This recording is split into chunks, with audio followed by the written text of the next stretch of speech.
Olá, tudo bem? É um imenso prazer estar aqui com vocês. O meu nome é Leonardo, alguns devem me conhecer, outros não. Eu estou aqui para trabalhar direito processual civil, mas num esquema um pouco diferente, porque o nosso foco é examinarmos questões de provas ou assuntos que podem ser cobrados de vocês numa maneira de exercícios. E isso tende a facilitar muito a absorção de vocês com relação ao conteúdo a ser trabalhado. Então, eu peço que vocês se empenhem nessas resoluções. Eu vou analisar item por item com vocês, os detalhes que os examinadores costumam cobrar, para que haja aí um grande aproveitamento. Então, vamos lá nessa missão que eu tenho certeza que vocês vão adorar. Então, aqui, para quem não me conhece, meu nome é Leonardo Gutierrez. Esse é meu e-mail para contato, professorlgutierrez.gmail.com. Aqui abaixo vocês vão observar as minhas redes sociais, né? Tanto o Instagram, Professor Gutierrez, quanto o Facebook, Professor Leonardo Gutierrez. Assim a gente pode ampliar as nossas relações, tá certo? Então vamos começar esse primeiro bloco com essas questões que eu separei para vocês. Primeira questão. Assinale a alternativa correta a respeito, né, do impedimento e da suspeição. E após analisá-las, considerando de acordo com a Lei 13.105 de 2015, que é o novo Código de Processo Civil. Tá? Então, aqui o que é muito comum que as bancas fazem é comparar o impedimento com a suspeição. Então, aqui o aluno ele tem que ter de cabeça quais são os casos de impedimento, quais são os casos de suspeição. Dica do professor: memorize pela suspeição, são menos casos, então fica mais fácil para decorar. E também, uma outra dica, o impedimento, ele é objetivo, a prova é muito mais simples. Já a suspeição é subjetiva, ou seja, depende, é uma análise um pouco mais criteriosa. Então, eu peço que vocês se atentem a esse detalhe. Então, vamos lá. Aqui, segundo a questão, eu já começar a grifar com vocês, ele quer saber, sempre a gente grifa, né? Para não esquecermos, ele quer saber que há impedimento do juiz quando estiver postulando, né, pleiteando como defensor público, advogado ou membro do Ministério Público, cônjuge, companheiro ou parente desse juiz, tá certo? Só que o problema é que o grau de parentesco. Nesse assunto, ele fala até quarto, quando na lei estabelecido até o terceiro. Muitos alunos me perguntam, né, professor, eu preciso memorizar quais são ah, as pessoas desenvolvidas no nível de grau de parentesco, ou seja, é pai, é mãe, é tio, é irmão? Não. Por quê? Porque o conhecimento do grau de parentesco é matéria de direito civil e a prova ela só cobra Código de Processo Civil. Se você vai usar esse conteúdo para algum outro certame, que ali há uma exigência do conhecimento de Código Civil, aí sim você vai ficar um pouco mais atento a esse cenário. Mas mesmo assim, não é comum as bancas misturarem os assuntos, né? Então, misturar assunto de processo civil com Código Civil. Salvo para assuntos assim ligados à magistratura, Ministério Público, né? Para ser membro do Ministério Público, aí talvez a questão tem uma correlação. Mas questões de técnicos e analistas de tribunais, elas não exigem essa correlação, então, portanto, não é necessário o conhecimento do Código Civil. Há impedimento do juiz, ele não pode exercer suas funções quando ele receber presentes, né, das pessoas interessadas, seja antes ou depois, dar conselhos ou subministrar, ou seja, financiar meios para atender as despesas do litígio da uma das partes. Então, o juiz quis ajudar. Isso daqui está na lei, só que não como impedimento, e sim como suspeição, tá? Então, é algo que até depende de uma prova, né? Como é que você prova que o juiz deu conselho, recebeu presentes? Não é muito simples, mas se ficar comprovado, ele não é impedido, ele é suspeito.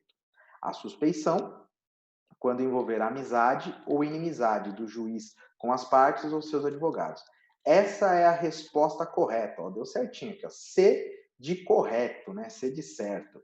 E aí, como eu mencionei, a amizade e a inimizade são subjetivas, é difícil de provar, mas a questão ela afirma, né? Ela não coloca vocês numa situação de bola dividida, então, portanto, como ela afirmou, há suspeição. Aqui ele fala que há impedimento quando houver crédito ou débito do juiz com as partes ou parente do juiz. Aqui ele fala parentesco até quarto grau. Então, parentesco, impedimento e suspeição até terceiro.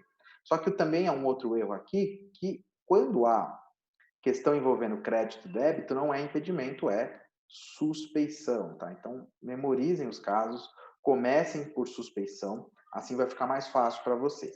E aqui ele fecha, né? Poderá o juiz declarar suspeito por foro íntimo. O que é foro íntimo? É algo do juiz, é uma convicção que ele tem, pode ser religiosa, pode ser pessoal, pode ser de cunho político, filosófico, que faz com que ele tenha um pré-julgamento, ele já tem uma ideia a respeito daquilo, então é algo íntimo dele. E isso geralmente atrapalha o seu julgamento, porque ele vai ter uma dificuldade para analisar as provas, as circunstâncias, ele está muito mais focado nessas circunstâncias. Então, portanto, ele, como um sujeito ético e imparcial que tem que ser, ele se afasta desse caso, né? E invocando a suspeição. O grande problema aqui, se você analisar, se é íntimo, como é que ele vai declarar as razões, né? Então, se é algo íntimo, ele não precisa declarar as razões. Então, aqui nós fizemos uma análise completa da questão. É assim que tem que ser feito. Eu peço que vocês sempre analisem com critério cada item que é cobrado para que vocês possam aprender com profundidade, tá? Qualquer dúvida, qualquer necessidade, sempre entre em contato conosco na plataforma para que vocês possam absorver melhor esse conteúdo e que vocês consigam contemplar bem esses assuntos, tá? Então aqui, resposta C. C de certo. Mais uma. Doutor Jonas era advogado da empresa MMC e agora, né, ele se preparou, estudou, né, e virou um juiz, tá? Então, o que importa é que ele era advogado e agora é juiz. E ele foi analisar um caso e descobriu que ele era advogado daquele caso que ele foi julgar. Olha que curioso. E a questão quer saber, né? Se ele é. Ó, eu costumo, nesse tipo de questão, eu vou ensinar para vocês várias técnicas durante esse curso, tá? Uma delas é justamente criar aqui uma divisão. A Fundação Carlos Chagas trabalha muito esse tipo de questão. Então, eu faço aqui ó, uma divisão, tá? Do primeiro item, né? Então, aqui na A é impedido, impedido, suspeito, apto, e na E, suspeito. Então, eu já vou com uma convicção. Nós temos três opções aqui. Ou ele é impedido, ou ele é suspeito, ou ele está apto. O que vocês sabem a respeito disso? Ele era advogado, virou juiz. E a lei, no caso o Código de Processo Civil, proíbe essa prática, dele julgar um caso que ele iniciou enquanto advogado. E a lei trata como impedimento, não é suspeição e nem estar apto. Então, o que a gente faz numa situação como essa? Como eu sei que ele é impedido, eu já risco da minha frente essas três alternativas, né? A C e a E que alegam a suspeição e a D que alega a sua aptidão. Então, sobrando apenas duas. Por que eu faço esse recorte? Porque numa leitura de prova rápida, eu já vou ficar só entre duas. E eu não vou perder tempo analisando o contexto disso daqui. Isso daí é uma dica elementar. Eu sei que muitos de vocês sabem dessa dica. O problema é que na hora da prova, às vezes, nós esquecemos de aplicar. Por quê? Eu vejo muitos alunos focados somente na teoria e eles deixam de lado a prática. E quando eles fazem, os alunos fazem exercícios, eles fazem de um método muito estranho. E muitas vezes você tem que usar os exercícios como nós estamos fazendo agora, que é estudando item por item, mas também simulando, como se fosse uma prova mesmo, para a gente tomar cuidado com o tempo. Então você tem que ter todas essas ferramentas à sua disposição. Então, desde usar uma questão para simular e usar uma questão para estudar. Saiba diferenciar esses dois caminhos e você vai ter bastante sucesso. Na dúvida, entre em contato conosco que a gente pode explicar melhor como é que funciona esse caminho. Mas durante esse curso eu vou dando essas dicas para vocês, tá bom? Aí aqui, o que vai diferenciar a A da B? Se tal impedimento não for reconhecido de ofício, ou seja, por ele próprio, o Jonas aqui, ele vai reconhecer que ele é impedido, aí caberá ao tribunal fixar o momento a partir do qual ele não poderia ter atuado. Né? Essa aqui está certa. Vamos verificar B. Ele pode alegar o seu afastamento, só que vai se dar em motivo de foro íntimo. Olha que interessante. Então, o que a banca fez? Ela misturou, ela falou que ele é impedido por foro íntimo, quando, na verdade, foro íntimo gera o quê? suspeição e não impedimento, tá? Então aqui a banca misturou, ficou até fácil, né? Essa questão aqui. Então a resposta A. Aqui eu coloquei umas bases para vocês pesquisarem. Sempre fiquem atentos aí, tudo bem? Então, continuando. Aqui que é a resposta correta. Há impedimento do juiz quando nele estiver postulando como advogado, cônjuge que passou a integrar o processo após o início da atividade judicante do juiz. Olha que interessante. Então, essa alternativa aqui, ela está cobrando uma exceção à regra, porque a gente viu que a regra é que gera impedimento do juiz quando, naquele caso, está postulando como advogado o parente dele até terceiro grau, ou o cônjuge, no caso. Só que aqui é como se o advogado entrasse com a ação, caísse naquela vara e aí aquele juiz se tornasse impedido, porque foi um sorteio, não foi uma escolha do advogado. Então a minha esposa é juíza, eu entro com uma ação, por coincidência do destino, cai em suas mãos, não é culpa minha enquanto advogado e também não é culpa dela enquanto juíza. O que ela tem que fazer é se afastar do caso. O que ele está dizendo aqui é justamente o inverso. Ele já era juiz, então a pessoa já é juíza de um caso, e aí o advogado que ingressa na ação que já está em andamento é parente desse juiz. E aí, na verdade, quem é que sai? O advogado que acabou de entrar ou o juiz que já estava? O advogado que acabou de entrar. Então, é para vocês memorizarem. Quem chegou primeiro fica. Quem chegou depois sai. Então, se eu já era advogado do caso, entrei com a ação e foi distribuído para um juiz que é da minha família até terceiro grau, ele que sai, porque eu já estava.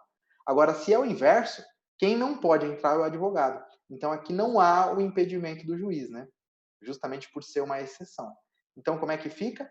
Esse juiz ele vai julgar o caso, mas sem, é claro, sem a presença dessa, no caso aqui, é cônjuge dele, por conta do impedimento dela, né? Ela que não vai poder participar desse caso. Bem interessante isso daqui, isso é uma situação específica.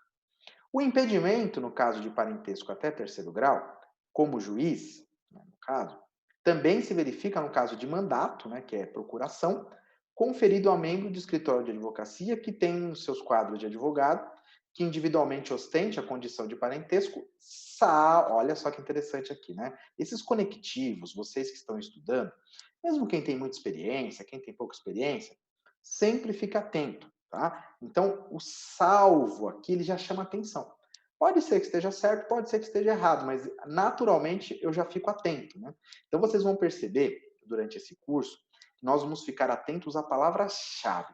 É isso que vocês estão buscando aqui também. Então, eu vou ensinar vocês técnica de resolução de questão por entender o assunto, por fazer um macete, por ir direto ao assunto, por usar palavras mais específicas. Então, eu vou passar uma gama de ferramentas para que vocês possam ter um bom sucesso. Então, o salvo, ele me chama a atenção.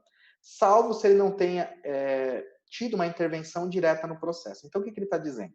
Eu trabalho num escritório de advocacia, existem outros advogados nesse escritório de advocacia, existe um colega meu de trabalho que está defendendo um cliente e o meu pai vai julgar essa ação. E ele está dizendo que nesse caso aqui, ó, tá vendo aqui, ó, o impedimento aqui existe, salvo se eu não tenho intervenção. Ou seja, se eu não estou intervindo, eu enquanto parente desse juiz, não existe o impedimento. Na verdade, o código entende que é ainda. Aí você pode perguntar, mas por que, professor, ainda? Porque o legislador entende que nessa circunstância há um tráfico de influências. Então, ou seja, o meu colega que está numa ação, ele trabalha comigo, e o meu pai vai julgar, pode haver uma influência minha. Eu posso falar para o meu pai, poxa, pai, o meu colega aqui, ele está entrando com uma ação na justiça, né? De repente eu posso aproximá-los. Então, o código ele é bem específico, né? Mesmo que eu, enquanto parente, não esteja intervindo, né, eu me colocando na posição de advogado, há uma possibilidade de auxílio. Então, por isso não é salvo, é o ainda. Então, sempre grifem nos estudos de vocês esses conectivos, né? Seja para excluir, seja para incluir. O juiz pode declarar suspeita, a gente já viu isso daqui, só que ele deve declarar as suas razões. Na verdade, ele não deve declarar as razões, né? Não precisa. Será legítima a alegação de suspeição quando houver sido provocado por quem alega, né? Então, na verdade, é o seguinte: o que é uma suspeição? Por exemplo, dar presentes. Então, digamos que tenha um juiz, que seja um juiz que está agindo rigorosamente, eu sinto que está ruim para mim naquele caso, e aí o que eu faço? Eu dou um presente para esse juiz. E aí eu gravo essa informação. E eu vou alegar. Ó, o juiz não pode julgar o caso porque eu dei um presente para ele. Então, o que eu estou querendo? Eu estou querendo afastar esse juiz de má fé, né? E aí, o que a lei diz? Né? Que não pode, né? Então, não é legítima, é ilegítima. Eu não posso criar uma situação para gerar a suspeição do juiz e ainda falar, olha, ele é suspeito, né? Porque aquilo me convém. Eu sinto que ele é um juiz que pode me prejudicar. Né? Então, o que sobra por enquanto é a alternativa aí. Mas vamos ver se aí está certa mesmo? Aqui já começa bem. Será ilegítima a alegação de suspeição. Quando? Quando a parte que alega houver praticado ato que signifique manifesta aceitação do arguido. Né? Então, olhem que situação interessante aqui. Eu vou até desenhar para vocês, isso aqui está certo, né? Essa é a resposta correta, mas muitas pessoas podem sentir dificuldade na leitura, né? É um texto um pouco robusto, né? A gente pode ter uma certa dificuldade na compreensão. Então, é como se fosse mais ou menos assim. Vamos imaginar que nós temos duas pessoas que existem, elas estão em dois processos judiciais. Né? Então, aqui, vamos imaginar que aqui é o processo 1, tá? E aqui é o processo 2. Então, P1, P2. E aqui nós temos o autor e o réu, que são as mesmas pessoas, em duas ações. Você pode perguntar para a pessoa, mas isso acontece? Sim, acontece, né? Às vezes aqui eles estão discutindo uma coisa, aqui estão discutindo outra coisa, né? São, às vezes, duas empresas, enfim, e aí existem várias ações na justiça. Às vezes aqui é uma pessoa física processando um banco por um motivo, aqui está processando o banco por um outro motivo, às vezes o banco está processando ela. Então, isso pode acontecer bastante. Tá? Então, como eu tenho alunos que são de diversas áreas, né? Às vezes, para quem não é da área do direito, essa circunstância pode ser um pouco estranha. Tá? Então, não se assustem, que isso é totalmente possível. Tá? Bom, aí vamos dizer que o advogado, vamos dizer que, tanto faz, tá, pessoal, pegar o autor ou o réu, vamos dizer que o advogado do autor aqui, né, então vamos focar aqui na figura do autor. Nesse processo aqui, o advogado diz que está bom. E esse caso aqui, ele tem grandes chances de ganhar. Né? Só que nesse caso aqui, o advogado disse que não, esse caso aqui está difícil, né? As chances são remotas. E aí esse autor tem grandes chances de perder. Pronto, então ficou uma análise bem simples para a gente. Né? Nós temos duas pessoas que estão em dois litígios, só que em um esse tem chance de ganhar e no outro ele não tem chance de ganhar. O que acontece? Esse autor aqui, ele sabe que esse réu deu um presente para o juiz. Tem isso documentado. Só que o que acontece? Ele vai apresentar uma arguição de suspeição, certo? Só que o que acontece? Ele vai apresentar uma arguição de suspeição só no que está ruim para ele, concorda? Porque ele é ligeiro, né? Ele não quer perder o caso que ele pode ganhar. Então, o que o código entende? Ó, vamos voltar aqui. Ó. É ilegítima a alegação de suspeição quando a parte que alega, então pode ser tanto o autor quanto o réu, pratique um ato que signifique a aceitação do arguido. Quem que é o arguido nessa história? Aqui, a arguição é a reclamação. Quem é o arguido é o juiz. Então, eu estou reclamando que esse juiz não é um juiz justo, não é um juiz honesto. Mas o que significa a aceitação dele, professor? Eu não aceitei ele nesse processo aqui? Eu reclamei que ele é um juiz injusto aqui? Não, eu não aceitei. Aqui ele é bom porque eu estou ganhando. E aqui ele é ruim porque eu estou perdendo. Então, o que o legislador entende? Que se eu aceitei ele como um juiz justo aqui, não tem como eu alegar que ele é um juiz injusto, baseado nessa ideia que eu trouxe para vocês, por conta de um presente. Por isso que eu tive que criar uma situação que envolvam as mesmas pessoas. Tá? Então, eu espero que vocês tenham entendido esse desmembramento. É importante que haja essa relação, só para a consolidação do conhecimento de vocês, mas a banca não quer muitos detalhes, né? Ela só quer usar essas palavras mais difíceis. Tá? Espero que vocês tenham entendido aí com essa correlação e vamos seguindo. Aqui ele quer incorreta. Sempre fiquem atentos, tá, pessoal? Às vezes tem muita pegadinha com relação a isso. e eu espero que vocês não sejam pegos de surpresa, tá? No prazo de 10 dias, a contar do conhecimento, porque aqui os alunos costumam perguntar, professor, eu descobri que o juiz é suspeito ou impedido, como é que reclama? Você tem que apresentar uma arguição de impedimento ou de suspeição, né? Aí aqui ele está dizendo que o prazo é de 10 dias, eu já vou corrigir, tá? Na verdade, o prazo é de 15 dias, tá? Para apresentar essa reclamação. Então, descobri que o juiz é impedido ou suspeito, tenho 15 dias para reclamar. Dirigido ao juiz, o próprio juiz vai receber, para que ele possa confirmar se ele é impedido ou não. Se não for confirmado pelo juiz, ele vai apresentar uma defesa também no prazo de 15 dias e quem vai analisar é o tribunal se ele é impedido ou se ele é suspeito, no caso aqui. Né? Pode ser, depende de cada alegação. Né? Mas o processo é o mesmo. Da recusa, instruindo com os documentos em que funda a alegação com rota de testemunho. Então, o único erro aqui é o prazo. Então, já que é incorreta, né? Então a incorreta é a. Mas vamos verificar as outras quatro, vamos ver se tem algum equívoco aqui. Né? Quando 2 ou mais juízes forem parentes de sangue ou afinidade em linha reta ou colateral, linha reta é os ascendentes, tá? E linha colateral são os parentes que não são ascendentes nem descendentes. Né? Como irmão, tio, primo, né? Só que terceiro grau é o tio, no caso aqui, até o tio, né? Irmão é segundo e tio é terceiro. Inclusive, né, no caso aqui, o primeiro que conheceu o processo impede que o outro atue, caso em que o segundo se excusará, remetendo os autos ao seu substituto. Então, principalmente no âmbito de tribunal, né, para que eles não trabalhem juntos, para evitar que haja uma reverência entre eles. Né? Então, imagine eu julgando um caso junto com meu pai. Né? Então, nós somos de um tribunal e eu tenho que julgar o mesmo caso com meu pai. Então, de repente, o meu voto, o meu julgamento, eu vou ter, se eu tenho uma reverência ao meu pai, eu vou ter uma tendência de seguir no voto, né? Para que não crie uma divergência familiar. Então, por isso que, de fato, tem que acontecer isso daqui, né? Quem começou o caso, fica. Quem chegou depois, sai. Né? Então, é sempre essa regra. Né? Quem chegou, fica. Quem já estava, fica. Quem chegou depois é que sai. Né? Isso vale também para os juízes que estão nos tribunais. Isso aqui está certo, né? Mas como ele quer incorreta, ela não é o nosso gabarito, né? Aplicam-se os motivos de impedimento de suspeições também aos auxiliares da justiça. É isso mesmo. Então, impedimento de suspeição não é somente a juiz, mas também a membro do Ministério Público, auxiliares da justiça, e qualquer pessoa que tem que ser imparcial no processo, né? Como perito, como intérprete, tradutor, são pessoas que também incorrem em impedimento de suspeição. Fica errado por conta do gabarito. Acolhida a alegação, tratando-se de impedimento ou de suspeição, o tribunal condenará o juiz nas custas e remeterá os autos aos seus substitutos. E esse juiz, é claro, pode recorrer da decisão. Isso aqui também está certo. Reconheceu o impedimento, o tribunal ou a suspeição, o tribunal vai fixar o momento a partir do qual o juiz não poderia ter atuado. Esse daqui também está certinho.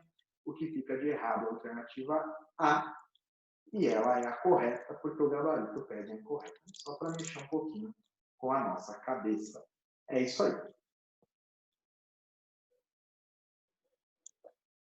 De acordo com o Código de Processo Civil, incumbe ao escrivão. Então, o que vocês devem saber? Existem atribuições que são dos escrivães e existem atribuições que são dos oficiais de justiça. As questões de prova, elas costumam misturar esses dois assuntos. A primeira coisa que você deve saber é de onde vem o escrivão. O escrivão, ele é da carreira do escrevente, né? Técnico judiciário. Então, o escrivão seria o chefe, né? O diretor de um cartório, do qual vai liderar os demais escreventes, tá bom? Então, essa é a ideia do escrivão. Já o oficial de justiça é uma carreira própria, que inclusive tem concurso público próprio. É bem fácil separar as atribuições de cada qual, e as bancas costumam colocá-los juntos para tentar gerar uma confusão. Ó. Cabe ao escrivão realizar pessoalmente. Então, isso aqui já está errado, né? Porque diz o código que quem vai fazer pessoalmente citação, prisão, penhora, arrestos é o oficial de justiça, tá?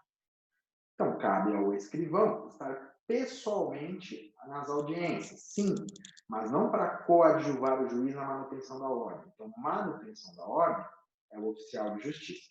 Aí você pode perguntar, professor, mas o que um escrivão faria na audiência? Ele vai redigir a ata de audiência, mas não ajudar na manutenção da ordem. Efetuar avaliações, quem efetua a avaliação também é o oficial de justiça. Redigir, opa, redação não é boa, isso aqui, redação é do escrivão.